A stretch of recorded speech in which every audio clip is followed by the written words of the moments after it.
The origins of the first movie star, Florence Lawrence, can be traced to one specific moment, when the world found out she was hit by a car and died. It's ironic that movie stars were born because of a death, but the movie star has been a popular force in Western society, or at least it was until the 2010s. Since then, the concept of the movie star has been dying, and modern movie stars, for the most part, are not going to reach the same heights as the movie stars that came before. For example, even though Daisy Ridley starred in 3 separate billion-dollar Star Wars movies, her movie released in 2023, The Marsh King's Daughter, only made $3 million at the box office, and her 2021 movie, Chaos Walking, was also a massive commercial flop. Daisy Ridley might be a household name, but I challenge you to name 5 of her movies that are not Star Wars. I know some people watching could do it, but the point still stands. Many people today don't know movie stars outside of one singular role, and that phenomenon extends way past Daisy Ridley. Anthony Mackie, who portrayed the Falcon in several Marvel Cinematic Universe movies, said in 2018, "There are no movie stars anymore. Anthony Mackie isn't a movie star. The Falcon is a movie star. When you went to the movies, you went to go see the Stallone movie. Now you go see X-Men." And Anthony Mackie's kind of right here. Like, name 5 Anthony Mackie movies where he's not playing the Falcon. Florence Lawrence, the first American movie star, was not actually run over by a car. The rumors of her death were greatly exaggerated. The car accident rumor was actually a publicity stunt to make Florence personally famous in an era where performers' names weren't known. The death of the modern movie star is often attributed to the fact that they won't shut up, and that actually sounds a lot worse than it really is. I'll elaborate on that later. Florence Lawrence went from being the first A-lister to getting no roles at all, to working as an uncredited extra on MGM movies, to dying tragically in 1938, seemingly forgotten. So forgotten, in fact, that her grave went unmarked until 1991. While many people today look back at classic movie stars with kind of a warm nostalgia, the happy version of movie stars that you might be imagining probably didn't exist. Classic Hollywood could be a cruel and often exploitative world, but the rise of the movie star is filled with performers who were molded within the brutal studio system. And the modern concept of the movie star is dead. Because, as it turns out, audiences don't really care about movie stars when they tell us exactly who they are. Which again sounds a lot worse than it is. So let's discuss the rise, fall, and death of the movie star. From silent films to the golden age of Hollywood to the downfall that we're witnessing today. The first movie actors were embarrassed to be seen on screen, or at least the professional ones. When the first movies were being made, the height of performing was thought to be live theater. I don't know why I said it like that. Film acting was for the amateurs, or at least the semi-professional. Because movies were about seeing something play out on film technology, but the theater was about art and performance.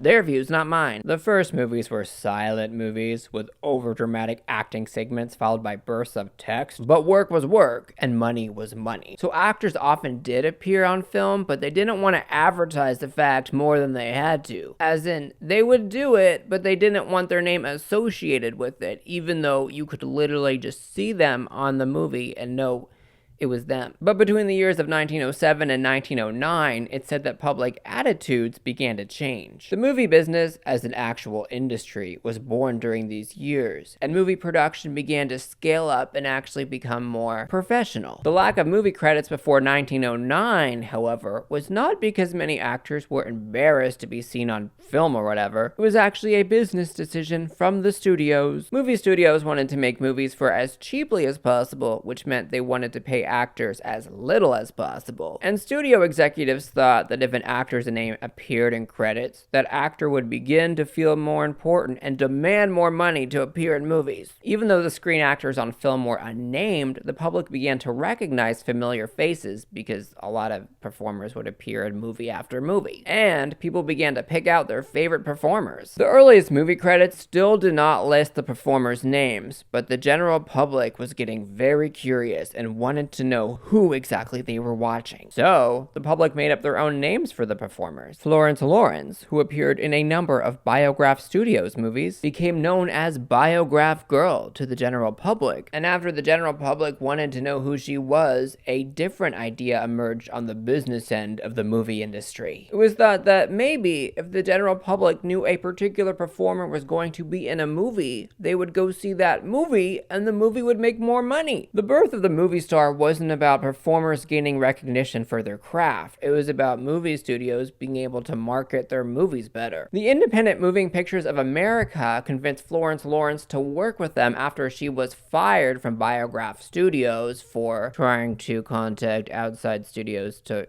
write movies for them and stuff, which is kind of foreshadowing for the Hollywood star system. It said that Florence Lawrence was a very ambitious person. She even helped develop the concepts for the first brake lights and turn signals, which, is kind of ironic because she became famous for getting run over by a car. In 1910, the Independent Moving Pictures came up with a promotional stunt to promote their new movie, The Broken Oath. They wanted to set Florence Lawrence apart from her old employer, and they also wanted to promote their own movie in the process. So in 1910, for the first time ever, a movie studio named a movie star publicly Florence Lawrence by taking out ads in the newspaper, pretending it was actual news, and announcing that she'd been run over by a car and killed. I think it was a pretty manipulative move on the movie studio's part, because people thought that they were reading real news in the newspaper, and they read, Biograph Girl? Her name's actually Florence Lawrence. By the way, she's dead. There is no mention of the broken oath because they were pretending it was news. Once the world was devastated,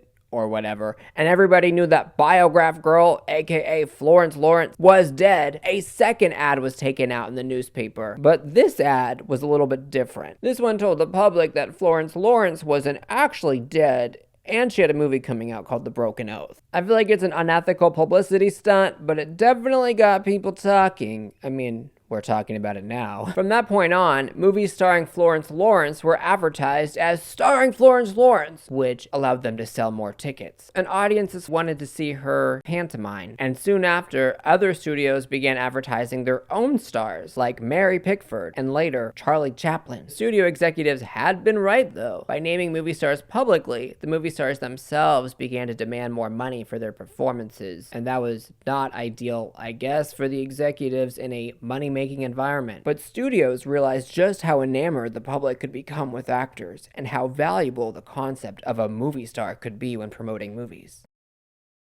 The transition to sound was a major upset in the early movie industry. Many early movie stars were not able to make the transition from silent movies to sound movies, which were referred to as talkies, and much of the movie-making process was forced to change. In 1927, The Jazz Singer was the first movie with a synchronized vocal and music track that really became popular with the general public. Contrary to popular belief, The Jazz Singer wasn't the first movie that had sound, but it was the first sound movie that really made an impact. Though The Jazz Singer is historically important, I will say that elements of its plot have aged like milk. Seriously, the plot was inappropriate and horribly offensive. But The Jazz Singer was part silent film, part talkie, and it took the world by storm. And with audio now part of the equation, the movie industry fundamentally changed. Audiences now wanted to hear synchronized audio with their movies. I didn't say that, he said it. And sound was the way of the future. By that point, people wanted to see films because of the stories being portrayed on screen, not just because film technology was interesting. The Jazz Singer marked the beginning of the golden age of Hollywood, a time defined by an intense studio system that crumbled when the United States government said it had to end. The golden age of Hollywood stretched for 21 years, from 1927 to 1948, though the star system didn't actually end until the 1960s. And while modern audiences may look back at the golden age of Hollywood with nostalgia, the real Hollywood at the time was anything but happy. Frankly, my dear, I don't give a damn. There were 5 major studios during the golden age of Hollywood: MGM, Paramount Pictures, Warner Brothers, 20th Century Fox, and RKO Pictures, along with 3 little major studios: Columbia Pictures, Universal Pictures, and United Artists. United Artists differed a bit from other studios because it was formed by artists who wanted more control over their projects. The studios exhibited a tight grip over their movies. A movie's production, development, editing, and distribution were all done by one studio. The grip was so tight that the United States government declared that the movie industry was a monopoly in 1948. Movie stars were developed through the intense star star system, but the star system was just one part of the overall studio system. With the studio system, essentially everybody working for a movie studio was under contract, and members of the studio basically worked on one movie after another, creating a production line type of environment. The goal during the golden age of Hollywood was often product, not art. Key to the golden age of Hollywood was brand. Every movie studio basically had their own brand, and they created movies to fit within that overall studio brand image. MGM, for example, tended to specialize in glitzy, high production value musicals and melodramas like 1939's Wizard of Oz and 1944's Meet Me in St. Louis, whereas Warner Brothers tended to focus on films about social issues or crime with a realistic artistic style, like 1931's The Public Enemy and 1942's Casablanca. If a movie director took too many creative liberties with a project, they were often removed from a movie because it wasn't their job to make art. They needed to make a movie that fit within the studio's brand image. The movie star was a salaried employee of the movie studio, just like everybody else. With the star system, movie studios would search for beautiful people to turn into movie stars. And within the movie star system, the movie star's role, besides acting in a movie, was to be marketable. The success of a movie often rested on them and their personal brands, because audiences tended to see movies based on who was the star, or at least with the big movies. And to refine the marketability of a movie star, prospective performers often went through the star system. It said that talent was not necessarily a driving factor when finding a movie star, but rather what they looked like. Maybe the performer already had talent, maybe their talent needed some work. Golden Age movie stars were manufactured, and many performers were desperate to get into the system because the system was heavily gatekept. Getting into the star system often led to exploitation of the performer. Stars were signed into tight, multi-year contracts with one particular studio. They went through training after being signed because, while they might be beautiful, they also needed to know how to act, or sing or dance, or whatever the studio wanted them to do. And a brand image was developed for them, one that was believable and one that could extend both on and off screen, because who they were on screen had to also be who they were off screen. Things like their hair color would be changed, their names, their personalities, their backstories. It didn't really matter if any of it was true, it just mattered that it was believable and marketable, because these early movie stars were the studio's marketable assets. Their real personality was essentially irrelevant, or their pre-established brand personality was their real personality. I mean, sometimes that could happen too. The levels of talent performers had going into the star system varied. Gene Kelly, for example, was a Broadway performer before studios showed interest in him. He was thought to be a very skilled performer, particularly with dancing, and was apparently skeptical about doing movies at all. But Hollywood studios were interested, and the rest is history. But Rock Hudson, on the other hand, was apparently a terrible performer before entering the star system. He moved out to California to be an actor, and apparently didn't have the talent, but he had the look. And when he was signed to a Hollywood studio, they put him through extensive training before debuting him to the public, because apparently he needed it bad. Talent could be taught, but good looks could not, at least according to them.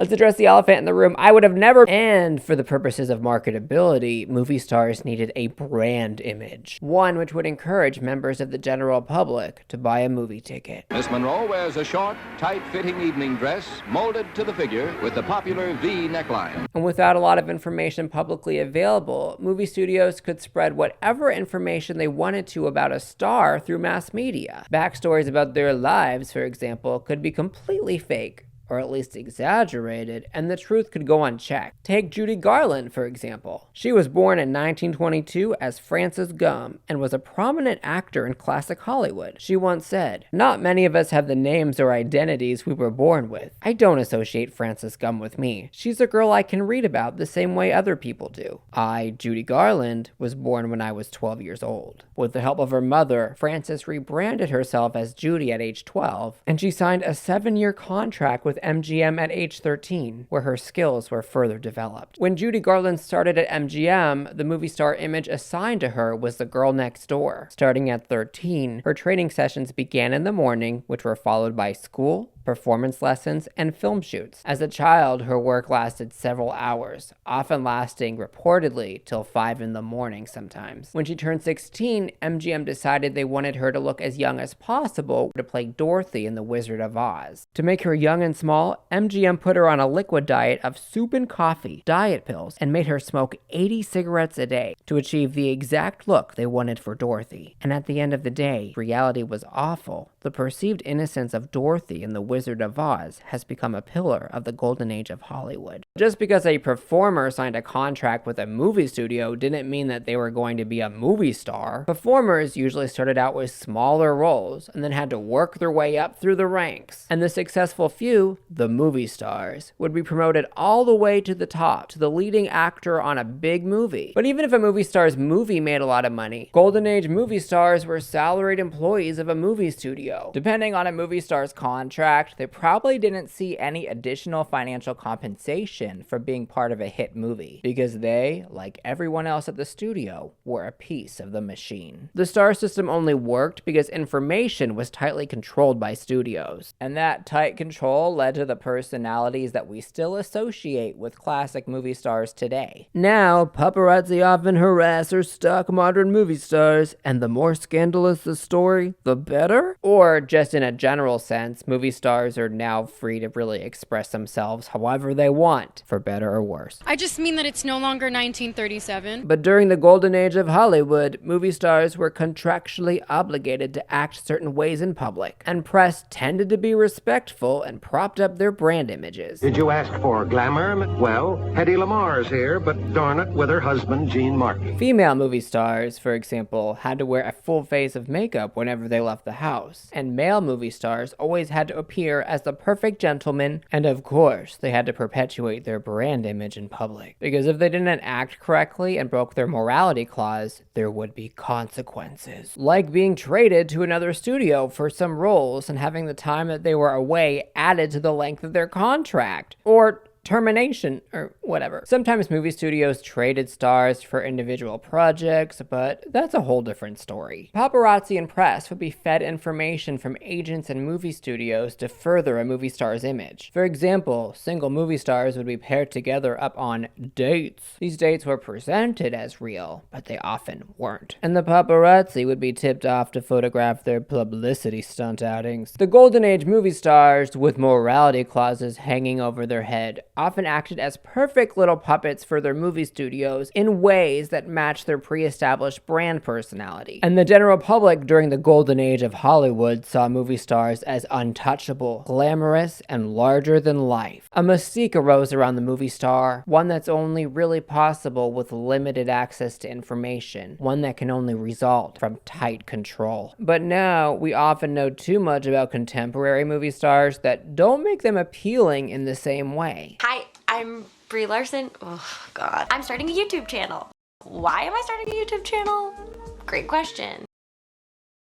The studio system crumbled in 1948 with the ruling of the case, the Supreme Court versus Paramount Pictures, Inc. It ended up being more than just Paramount. The 5 major studios and the 3 little major studios had a monopoly over the movie industry, at least according to the United States government. Their tight production line studio system, where everyone on staff was salaried and made one movie after another, exerted complete control over a movie's production. But the exhibition element of the process was the real antitrust problem. Movie theaters now are very different than they were during the golden age of Hollywood. Studios owned their own movie theaters, and they could control what was shown and what wasn't. And independent movie theaters, which had one screen, were sold movie rights in a block booking system. Movie studios in the golden age of Hollywood pumped out movies. Some were major, though most were lower quality that just kind of filled a screen, and those still made a decent amount of money for the movie studio. In order to have independent movie theaters show the biggest Hollywood movies, movie studios employed the block booking system. If these independent theaters wanted to show the biggest movies that a studio made that was sure to make them money, they were also contractually obligated to play a few crappier, lower quality movies that wouldn't make them as much money,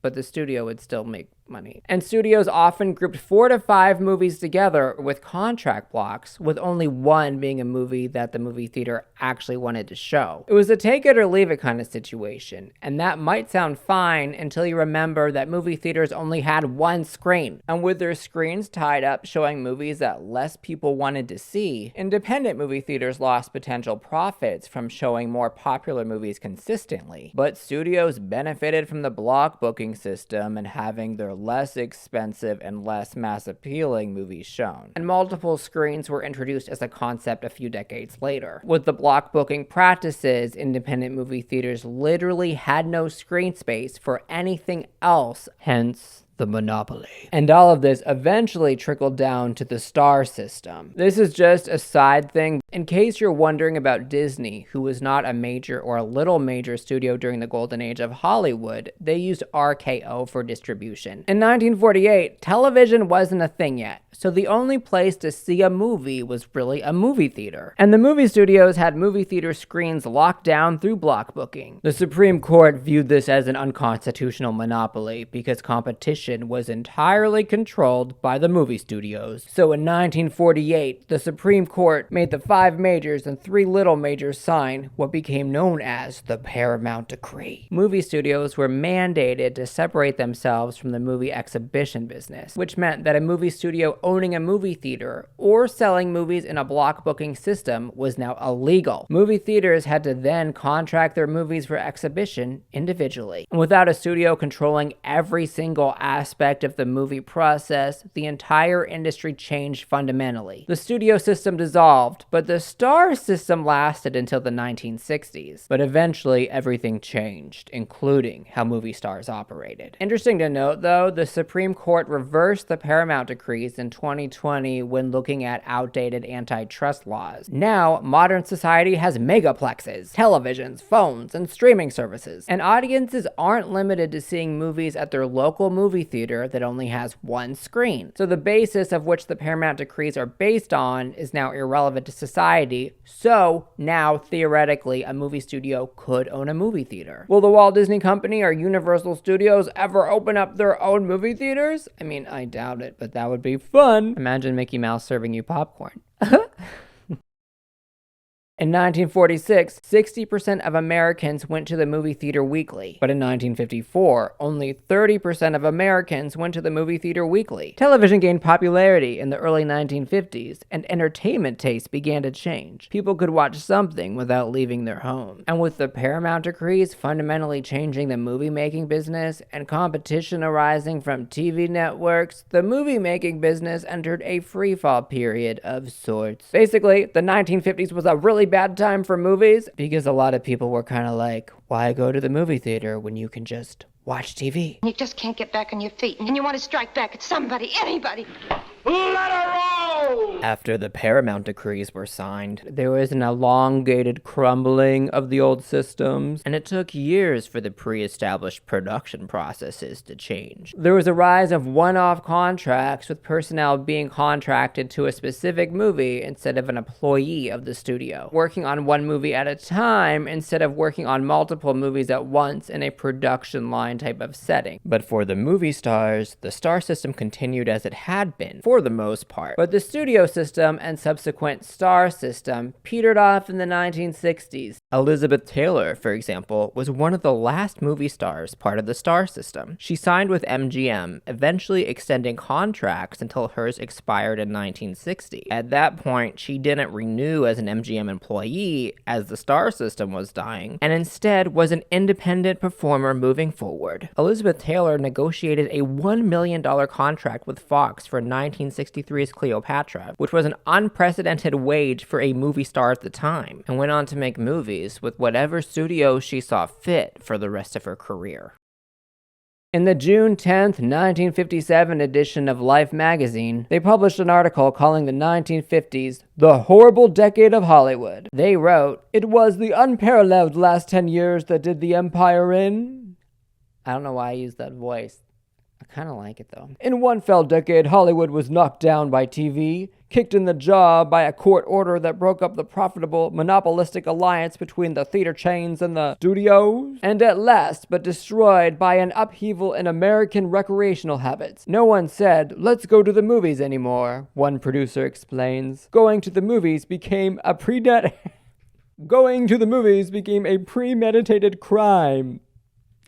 Calling going to the movies a premeditated crime is pretty harsh. Life magazine went on to say, regarding famous Hollywood personnel like Audrey Hepburn and Gregory Peck, a decade ago, most of these people would have been highly paid mechanics on a film production line. Now, they are sellers in a market that desperately needs their talents, and they are the masters of their fate. The golden age of Hollywood was over, and what had worked in the past was not working in the present. At least in the 1950s. Movie studios tended to make the same kinds of movies over and over, like historical dramas and musicals, hoping to recapture some of that old magic. By the 1960s, with movies' inability to change, besides a few exceptions, the general public sentiment is that Hollywood was stale and outdated. There was few magic elements to be found. Sad time. Many emerging filmmakers, however, had their own ideas on how to make movies relevant again. And these ideas reshaped the movie industry as movie stars, for the first time ever, really became freelance performers. Culture was changing too. Before the 1960s, movies had to be appropriate for all audiences, which, as you can imagine, was a very outdated feeling by the late 1960s. Hence, the introduction of the movie rating system in 1968. I have a whole video about the movie rating system in the United States if that interests you, and it was actually my first video on the channel, so that's pretty cool. But movies entered in a period called New Hollywood. New Hollywood films became complex and more artistic, not a part of some old dusty production line system where filmmakers couldn't take any risks that were outside a studio's pre-designated brand. Movie stars could place importance on what projects moved them, or what was good for their careers. They weren't forced to portray a certain persona like movie stars had been before during the studio system days. Jaws saw the introduction of the blockbuster in 1975, and Star Wars premiered in 1977, which changed everything. I have a separate video on my channel about how Star Wars changed the world, which was actually my second video. So that's cool. And Star Wars began what would become the rise of the intellectual property. And intellectual property is key in the death of the movie star. In 2022, director Quentin Tarantino said, "You have all these actors who have become famous playing these parts, characters, yeah. but they're not movie stars. Captain America is the star. It's these franchise characters that become a star." Intellectual property is defined as intangible creations of the human intellect. A broad spectrum of ideas falls into intellectual property, including artistic work, aka franchises, something that has ideas that people recognize, typically found in movie series with multiple installments. And movie stars are not necessarily the draw for intellectual property movies, even if the movie star and the intellectual property star feel tied. The original Star Wars trilogy proved how invaluable intellectual properties could be, but still, people didn't stop caring about their favorite movie stars. With the movie studio system dissolved, actors could move freely between studios for individual projects, which inevitably changed movie studios' approach towards contracting stars for roles. Instead of movie studios developing people as assets and then movie studios promoting those people to sell movie tickets, studios began looking for bankable stars. Bankable stars are performers who have a track record of getting people into movie theaters. People that the general public likes to watch. And these bankable stars became the new definition of a movie star. Not employees, but instead independent performers that people like to watch. Director Quentin Tarantino discussed the role of movie stars in the past. He used Sandra Bullock in 1994's Speed as an example. Before, if an actor stars in a movie that does as good as the Marvel movies, that guy's a new star. And that means that people dig him or her, and they like them, and they want to see them and stuff. And then they, Sandra Bullock is in Speed, and everyone thought she was amazing in it. And so, even she does a couple of mediocre movies after that. People went to see it because they were like excited by Sandra Bullock. They want to see her in something else. But that's not the case now. We want to see that guy playing whoever. Speed was the role that transitioned Sandra Bullock from an unknown actor to a bankable star. Public interest in her carried through the mid-1990s to the 2000s. people still like her, and she was able to establish a name for herself, even though, unlike the movie stars of old, she wasn't tied to any particular studio. Let's take a look at some of her most successful movies. 1994's Speed was made through 20th Century Fox. 1995's While You Were Sleeping was made through Hollywood and Caravan Pictures. 2000's Miss Congeniality was through Warner Brothers, and 2009's The Proposal was through Touchstone. Even if all of her movies weren't necessarily blockbuster hits, audiences showed interest in watching Sandra Bullock movies, so studios would hire her as a bankable star. The downside, though, of being an independent performer is that nobody's going to protect you because you're not a studio asset, if you want to call it a downside. During the height of the studio system, movies would be often written around a movie star's brand. That held a level of sustainability for a movie star because they were contracted with a studio for a set number of years. When you're independent, no one really owes you anything. But with a bankable star model, if you're not bankable, will the next studio hire you? Taylor Lautner, for example, saw tremendous career growth starting in 2008 when he played Jacob Black in the Twilight Saga. Taylor gained immense popularity after the second Twilight movie. Many were saying that he was the next big action star, but Rolling Stone said at the time, Taylor Lautner isn't really a star. Right now, he is a phenomenon. I'm not gonna give up. During the Twilight series, Joe Drake, who is a big Hollywood executive producer, called Taylor Lautner a young Tom Cruise. In 2012, at the conclusion of the Twilight Saga, Taylor Lautner told The Hollywood Reporter that he wanted to emulate the careers of Denzel Washington, Matt Damon, and Tom Cruise moving forward, but that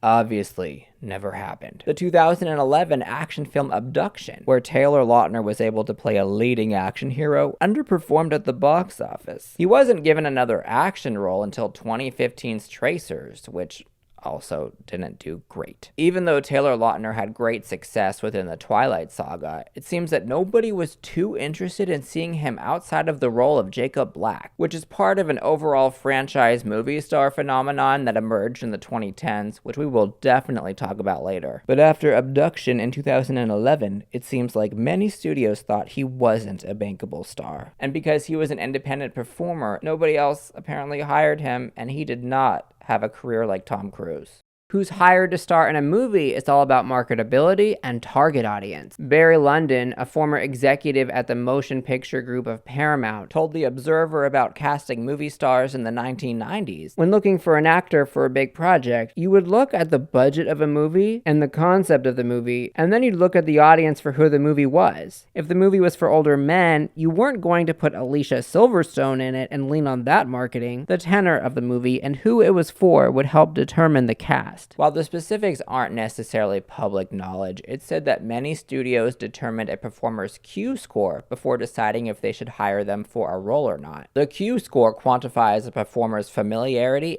and appeal into a specific number. I'm not good with math, honestly, but from what I understand, the Q score is the percent of people who have a favorable opinion of a star divided by the percent of people who are familiar with the star. Higher Q scores are better, lower Q scores are worse. So it wasn't just about a movie star being known. They had to be likable. But in today's world, many say that the Q score is a bit simplistic. Performers, while independent, were not bound to certain backgrounds that other stars were in the star system, but they could get typecast in certain kinds of roles, such as Adam Sandler being seen as a goofy and earthy comedian, Michelle Rodriguez as a tough woman, and Morgan Freeman as the President of the United States. Morgan Freeman actually hasn't played the president that many times, but you know what I mean. Still, a few decades after the star system, bankable performers still appeared larger than life on screen and made appearances on talk shows and award shows and were seen in paparazzi pictures, but that was usually it. And because of their limited availability to the public, no one really knew who they were. Availability to stars' personal lives was limited to magazines or scheduled TV appearances. He has not done an interview in front of an audience in over 10 years. Leonardo DiCaprio!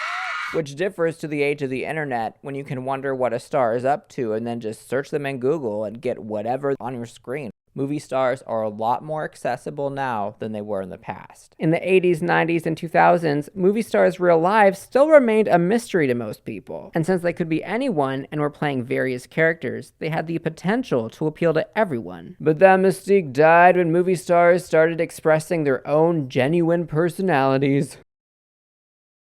Many contemporary movie stars feel like the movie star is dying. Natalie Portman told Vanity Fair, "If you ask someone my kid's age about movie stars, they don't know anyone compared to YouTube stars or whatever. We have famous celebrities now, but stardom isn't the same like it was a few decades ago. The world has changed." Take Margot Robbie in 2023's Barbie, for example, a movie that made $1.4 billion at the box office and catapulted Margot Robbie into seeming superstardom. But before Barbie was released, analysts were predicting that if Barbie flopped, Margot Robbie's career as a bankable star was over. Before Barbie, Margot Robbie had been in a number of high-profile leading roles, but they flopped, including 2022's mega flops Amsterdam and Babylon. After those movies, some were calling Margot Robbie box office poison. But Barbie, as we all know, was a mega hit, and it's hard to imagine anyone but Margot Robbie playing Barbie. Well, the main Barbie. There's a number of Barbie. You know what I mean. The question is, will Margot Robbie become a bankable star in the future like Sandra Bullock did after 1994's Speed? Or have times changed where goodwill doesn't carry across multiple movies just because she had a prior hit? I do hope that Margot Robbie does well in the future. I mean, she seems pretty awesome. But we can assume it wasn't Margot Robbie that got audiences to see Barbie. Instead, it was probably the intellectual property of Barbie itself. It's not clear if Margot Robbie herself can draw audiences back into the theater if she's not playing the iconic doll. I mean, I want Margot Robbie to succeed. What I'm trying to say here is that the concept of the modern movie star has changed. It's not like Margot Robbie is unique to this. There are no movie stars anymore. Anthony Mackie isn't a movie star. The Falcon is a movie star.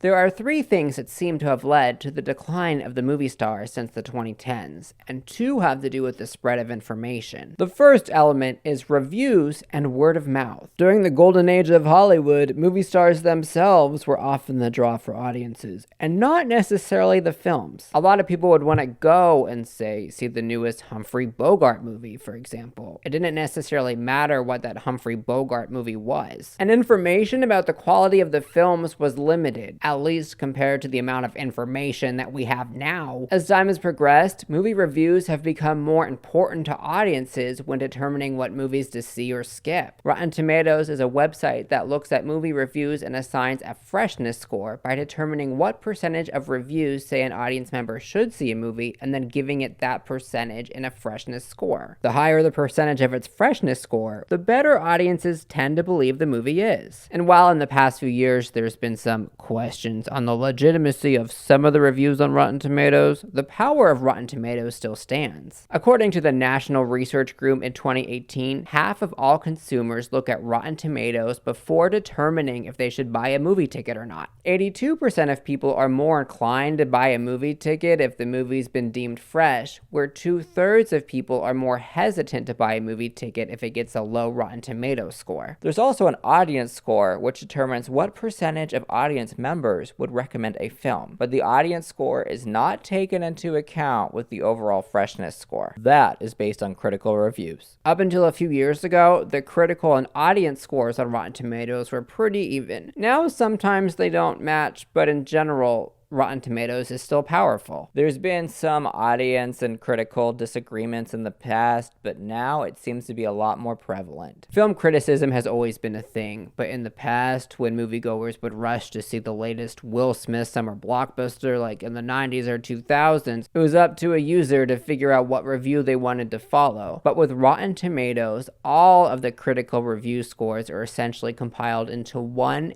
easy to comprehend score. Audiences don't necessarily need to know what any individual critic said. They just look at the combined freshness score on Rotten Tomatoes and make a decision from there. In the past, word of mouth about a movie's quality was essentially limited to people that you knew, thus placing more ownership in an individual consumer's hands if they were interested in seeing a movie. But with the rise of Rotten Tomatoes and social media, everything's changed, and fast. Now, there's a set societal standard that says, we say this movie is good as a society, or we say this movie is bad as a society. That and the word of mouth after a movie comes out spreads much more quickly. Your Facebook or whatever might be filled with people expressing their opinions about what they thought about the movie, and other social media platforms might be filled with strangers expressing how they felt about the movie. With the internet, information can travel fast. Therefore, the quality of a film, or at least the perceived quality of a film, can become a marketing tool or a marketing detriment. To discuss a personal example, I was really excited to see Madam Web. Yes. You don't think this is weird? I even saw the trailer, and this little line didn't faze me at all. He was in the Amazon with my mom when she was researching spiders right before she died. Maybe I should have gotten a clue the movie would be bad from that, but I still wanted to see it. What ended up convincing me not to see Madam Web, though, was Rotten Tomatoes. The majority of reviews I personally saw on social media said it was like the worst thing ever. When I saw all that, I decided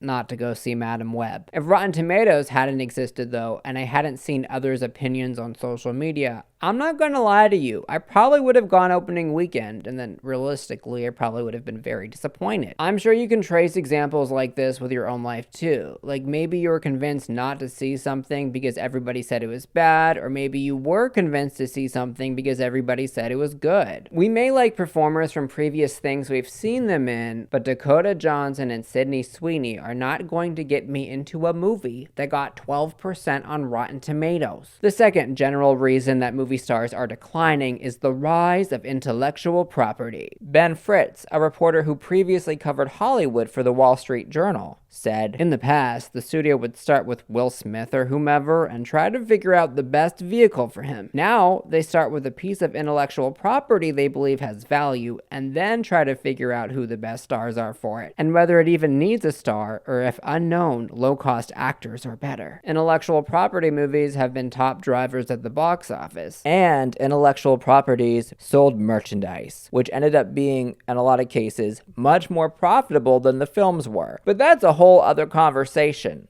Like seriously, I have 2 other videos on movie merchandise. Early intellectual properties like Star Wars led the way for sequels, But their story didn't end there. and a number of other intellectual property franchises began to rise, like Indiana Jones, Batman, and Jurassic Park. But intellectual property movies began to dominate the box office in the 2010s. Audiences flocked to see movies that they were familiar with, and studios seemed to become more risk-adverse. And a lot of original movie ideas have now largely been confined to streaming services. Instead of original movies, where a lot of times the movie star could help shape a role, audiences began to prefer intellectual properties, where a performer's influence might be more limited. Because with intellectual property movies, audiences aren't really there to always see the movie star, but rather, they're often there to see the intellectual property. It doesn't matter what actors are in the next Avatar movie, for example, or even what characters are in the next Avatar movie. You're probably gonna see the next Avatar movie anyway. Or if there was a Barbie spinoff with a Barbie that wasn't Margot Robbie, you'd probably see it anyway. If they announced that Margot Robbie was leading the next Avatar movie, it's very doubtful there'd be a big spike in ticket sales. Let's take a look at the top 10 highest grossing movies in the 2010s by year. The graph shows how many of the top 10 movies were based on an intellectual property and not an original idea. As you can see, it's a lot. Chris Evans, Captain America himself, really had quite a bit of success playing the man with America's ass. And I really hope you got that joke, because if you didn't, this is extremely awkward. That's America's ass. Audiences like Chris Evans, but they might really just like America's ass. They might really just like Chris Evans as Captain America instead of Chris Evans. Chris Evans told GQ about working on Marvel films, "You never really had to be front and center, even in your own films sometimes." Quentin Tarantino said it recently, and I was like, you know, he's right. The character is the star. You're there, but you don't really feel the burden of it. Chris Evans and Captain America soared to amazing heights in the 2010s, but other Chris Evans movies really haven't made that much of an impact. While a lot of his other movies since Captain America have been streaming movies, their data isn't necessarily publicly available, like how many people watched it, but I would invite you to name 5 Chris Evans movies that are not Captain America. And yes, I'm back to that name 5 movies thing. The reason I'm thinking about the name 5 movies thing is because of Jennifer Lawrence. In the early 2010s, she starred in the Hunger Games trilogy, +1, and she did a prank where she jumped out at people on the street and asked them to name 5 Jennifer Lawrence movies. Even though a lot of people knew Jennifer Lawrence,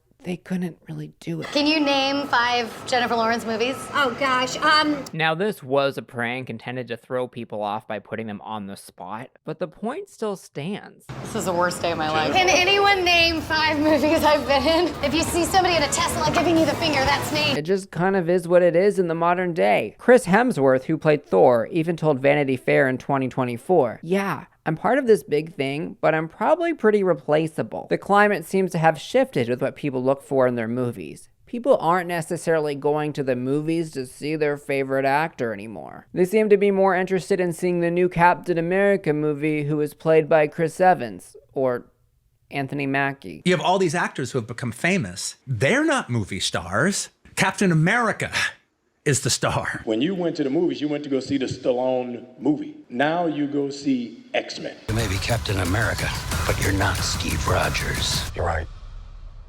I'm not. The last main reason for the decline of movie stars is a double-edged sword. When we look back at the golden age of Hollywood through the 2000s, mass media was controlled by the top down. It was just the way the world was. The only way for communication to get blasted down to the masses was through established mass media or, whatever. But with the rise of modern technology, aka the internet, where everybody can communicate, a lot of information rises from the bottom up. There's very few gatekeepers from the masses, something that I talk about in my Death of Pop Culture video. After the studio system ended and the Bankable Star era arose, the power of mass communication was still held at the top by mass media companies, and that power dynamic has only recently changed. Since the beginning of social media, we've seen the rise of the social media influencer, somebody who records their life in a realistic way that social media then distributes to the masses. But social media doesn't necessarily make people seem larger than life, it lets them seem relatable, which stands as a stark contrast to the movie star mystique of old. Modern movie stars have been encouraged to gain social media followings due to promotional reasons, because the more followers an actor has, the more people they can promote their projects to. Elle Fanning and Jenna Ortega were placed together for Variety's Actors on Actors. Regarding building a social media following, the actresses said, "See, when I first started acting, it was told to me by my first agency, really, that I had to have a public platform and that's what I had to be, and also, so it became a business. Or you would go into some sort of audition or meeting and it was, how many followers do you have? I didn't get a part once because I didn't have enough followers. Yeah. It was so weird. They're like, you were great, but your numbers. I'm like, oh God. The part that Elle was referring to was apparently major.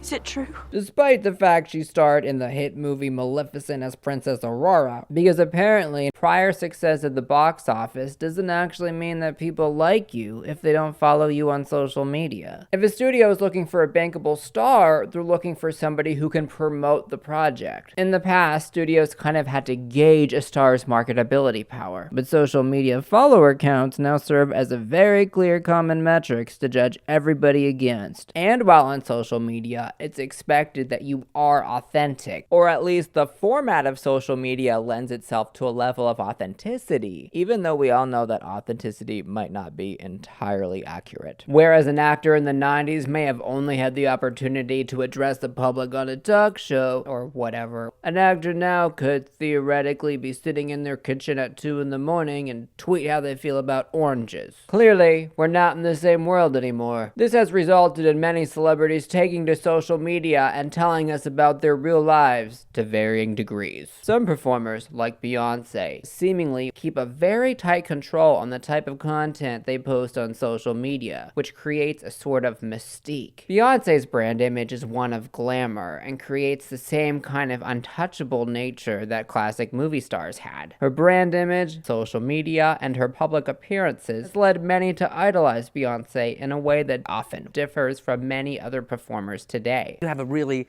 sort of clean-cut, wholesome reputation, and then out there on the stage, you're a seductress.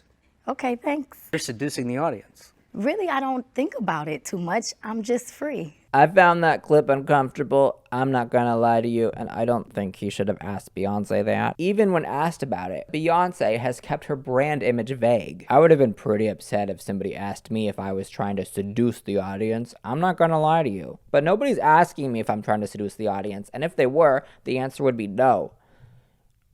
Or would it?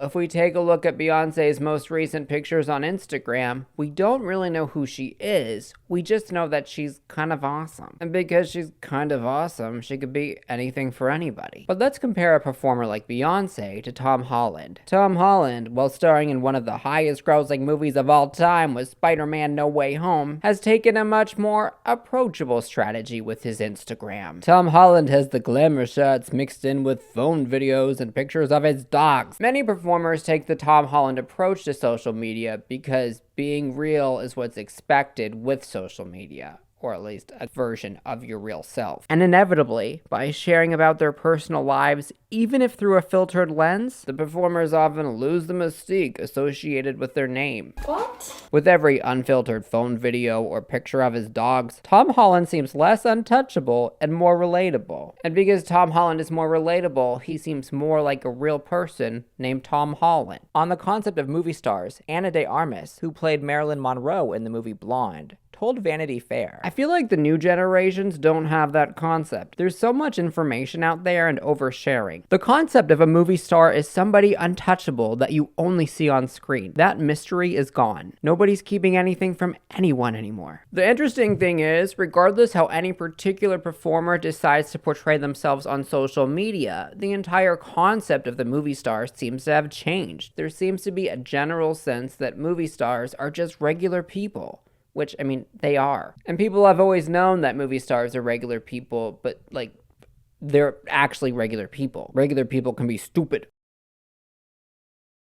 The real issue here, if you want to call it that, is that movie stars now expose their personalities. To illustrate this point, I would like to start with YouTube as an example, which I'll then tie into movie stars. Mr. Beast said, when asked about fellow YouTuber Emma Chamberlain's vlogging style on the Colin and Samir podcast, and vlogging in general, which if you're unfamiliar, it's when somebody like videotapes themselves, so it's very personal by nature. When asked about that, Mr. Beast said, like creators like Emma Chamberlain, sometimes she's just like at her house making coffee and making a peanut butter jelly sandwich. You're limited by your personality. Like, she's doing well. She's, top 1% of creators, but she's tied down to her personality. And so there's only so big that can take you. This is a really weird concept, and it didn't really make sense to me the first time I heard about it, but I invite you to hang on with me here. In his videos, Mr. Beast really doesn't expose much of his personality, and apparently that's intentional. Even if Mr. Beast makes a video that seems personal, like something that has a lot of attention on him, he seems to focus the narrative on universal feelings instead of focusing on his personality. Like, if I thought telling people more about myself or being more personal would make the video better, I would do it. But most people, like, they want to see me run for an FBI agent. They don't want to hear me go, oh, also guys, tomorrow's my mom's birthday. Emma Chamberlain, on the other hand, is also a big YouTuber, but her viewership numbers are much less than Mr. Beast's viewership numbers, which honestly, I would be over the moon if I had Emma Chamberlain's viewership numbers. I mean, one can dream. And if you've seen any of Emma Chamberlain's videos, you know she's a big personality. I feel amazing. Actually, no, I kind of feel terrible. What Mr. Beast is basically saying here is that by exposing your personality, you can attract an audience, but you're also limiting how big your audience can be. She's tied down to her personality, and so there's only so big that can take you. If you want the widest mass media audience possible, you can't let people know who you really are, because what draws mass audiences is mystique, and losing that mystique limits you. Let me just put it this way. Let's say you're gonna get a snack with two people, and the first person says that they like fruit. You like fruit too. You don't really know what kind of fruit they like, but there's this kind of mystique, and you know that you're gonna like fruit together. But let's say the second person says that they love apples and oranges and hate bananas, pears, and cantaloupe. Now, you either really identify with what they like and don't like, or if your views are opposite, you don't really like what they like and like what they don't like. Do you know what I mean? The first person would be more relatable to a wide variety of people who like fruit, and the second person is either going to be really likable or unlikable. When somebody says that they like oranges, that's polarizing if you don't like oranges. It's not offensive, it's just polarizing to an extent because it's not relatable to you or it's very relatable to you. It's a stupid example, but you know what I mean. And there are performers who manage to hold strong personalities while also maintaining an air of mystique, such as Dolly Parton. Dolly Parton is definitely a big personality with a witty sense of humor, but at the end of the day, nobody really knows who she is. She never takes off her wig or excessive makeup. She never appears in public with her husband. For the most part, Dolly Parton can be anything to anybody. I wrote a song called Whatever You Are, Be That. Whatever you do, do that. Because anything else is just an act. So whoever you are, be that. You say things in a way that is so who you are, and yet you say it in a way that includes everybody else. Well, I love everybody. I love the difference in people. As we can see with Mr. Beast, if you don't have a strongly defined personality, but instead have more of a brand image, you can be more things for more people. And we can see with Dolly Parton that you can have a big personality, but you can still have mass appeal by being generic to an extent. And I've just always liked telling jokes. But do you ever feel that you're a joke, that people make fun of you? Oh, I know they make fun of me. The people, you know, has thought the joke was on me, but it's actually been on the public. I know exactly what I'm doing. The difference lies in the approach. It's subtle and it's not really about personality. It's about not being polarizing. Even though I feel like a lot of people just refer to it as personality, like I'm going to do. Someone who takes that really far is Emma Chamberlain. She's very much herself and very much not for everyone. When I go shopping, I always have to poop, but I can't poop because no stores have bathrooms, so I can't poop. But she is very much for the people that relate to her. If you look at somebody like Dolly Parton, who has a big personality, she doesn't focus on polarizing elements, and therefore a lot of people can still relate to her. Who in the hell am I to be telling you anything anyhow? Versus Emma Chamberlain, who is take it or leave it. She's tied down to her personality. And so there's only so big that can take you. Shut up, like we get it already. This is such a stale topic, like can we move on? It's weird to think about, but this idea plays out with the modern movie star. In the classic Hollywood star system, a lot of the golden age Hollywood stars had kind of brand images and their personalities were more generalized. With modern movie stars on social media, by exposing their specific personalities and lives, the concept of a movie star has less mystique. Honestly, as normal people, I do not think that it should be our goal to strive to be liked by everybody. That's a very unhealthy mindset, in my opinion. But with movie stars, it's more of a career thing. Movie stars will always have some haters, but the overarching goal of an A-lister is to be liked by the most number of people possible. Let's turn this on me. I'm ready to take some heat. Let's do it. In this video, I've tried to be calm and whatever, but in other videos on my channel, I've been very chaotic, which I assume the majority of you haven't seen. Don't eat those berries! Why? Because Charlie died eating those. I miss Charlie. Charlie was great with kids. But I had a different YouTube channel which hasn't really been doing well, where I did a lot of really stupid things on the internet. I tried making s'mores in a sauna because I actually thought that would work. I ran over a Hot Wheel with my car. I put an inner tube in a bathtub because I thought it would be relaxing. None of these things were bad, but they're the kind of polarization that I was talking about. If I was a big YouTuber with that kind of content and everybody knew about it, would a video with me sitting on my couch analyzing the death of the movie star be super believable? I'm gonna go with no, but I'm gonna assume that if you've made it this far in the video, you've trusted my ethos enough to deliver this information. And now that you're aware that I've done some stupid things on the internet, does that change your opinion about me? The term ethos is defined as the character, credibility, and moral values a group or individual possesses. If they aren't too well defined, movie stars have the ethos to be believable to play anybody. But if they're more defined, many audience members might not think they have the ethos to convincingly play someone else who isn't themselves. And that really seems to be the core of it.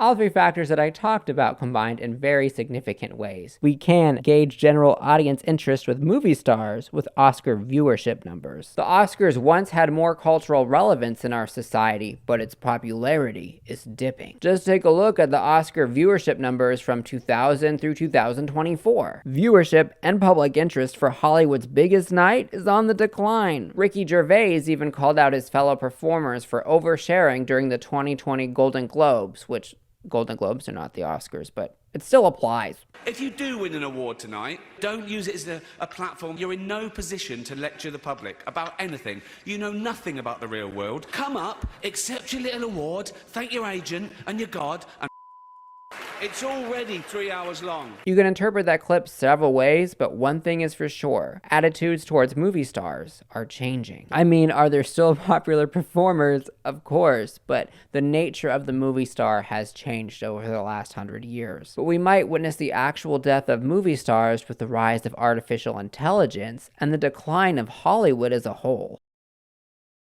Leonardo DiCaprio, who is arguably one of the last traditional movie stars left, told the younger Timothée Chalamet, no hard drugs and no superhero movies. Because seemingly, once you play a big character in a big franchise, it might be hard to be seen as anything else. There's still movie stars who hold public interest. It's just that during the golden age of Hollywood, the movie stars themselves were essentially the intellectual property of the studio, and now intellectual property movies run supreme. Many performers don't even have social media, but it seems like social media is dragging movie stars' mystique down as a collective, regardless of how any individual performer interacts with it. And there's also an interesting phenomenon that some movie stars might have a big social media following, but they can't necessarily get people to buy tickets to see their movie. Public interest does not always equate to movie ticket sales. The bright glow of Hollywood stars has significantly dimmed, and that dimmed light might become extinguished within the next few years. Hollywood is trying to protect itself from artificial intelligence, with artificial intelligence being a major point of contention during the 2023 writers and actors strikes. But here's the truth. Protective measures against AI might not even matter. If some companies don't have the same views on artificial intelligence and develop technology that allows AI movies to be made, they could underswipe the entire Hollywood system with AI movies, despite any safeguards that Hollywood put in place. In February 2024, it was revealed by Nielsen what the most popular streaming service was. It wasn't Hulu or Disney Plus or even Netflix,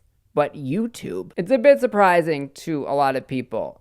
I'm a lot of people, because I didn't think of YouTube as like a streaming service, but I guess it is. YouTube does something different with its streaming service, which, when paired with AI, might lead to the utter destruction of the movie star. Traditional movie stars were able to maintain popularity with wide audiences when they didn't reveal too much information about themselves. But social media, with its bottom-up approach, allows for the influencer to flourish, and more specifically, the micro-influencer. The micro-influencer thrives in a particular niche and often targets audience members with a similar, shared specific interest. They don't have mass appeal per se, but data shows that they have strong engagement within their niche groups, stronger than a traditional media star has with a wide audience. With a shift away from a societal overarching pop culture and people more interested in their individualized tastes, YouTube shows it's not always just the top performers getting the most attention, like with traditional media stars, but more attention can be focused on a wide variety of micro-influencers like with YouTube. The audience might be subdivided into specific interest, but that interest in those subdivided topics is greater than an overarching whole. At the time of this video, AI is still developing its movie-making capabilities, but there'll be a time in the future, presumably in the near future, when AI can really aid in the production of movies on an individual level. At the time of this video, AI isn't yet too prevalent in our society, and power is already shifting away from traditional Hollywood, with reports of unemployment running through Hollywood and movie theaters struggling. There's a lot of uncertainty with the movie-making business. In 2023, the worldwide box office was $33.9 billion. In 2019, the global box office was $42.3 billion. Hollywood as a concept is losing popularity, which is a whole different conversation. While there's always presumably going to be interest in more formalized productions, AI will level the playing field in micro-influencers' favor, giving them the tools they need to compete. As in, one day, micro-influencers could make Hollywood-level productions using AI tools, even though they don't have the studio backing. AI replacing human art makes me really uncomfortable. I'm not gonna lie to you. I'm trying to present this as like neutral, but I'm really freaked out about it personally. If we see something like the rise of micro movies and the public begins to accept the fact that they're okay with watching movies made by AI, will there ever be any movie stars ever again? That's kind of depressing. But on that happy note, pop culture is also dying too. If you want to know about the history of pop culture and why it's dying, please click on this video next. And thank you so much for watching.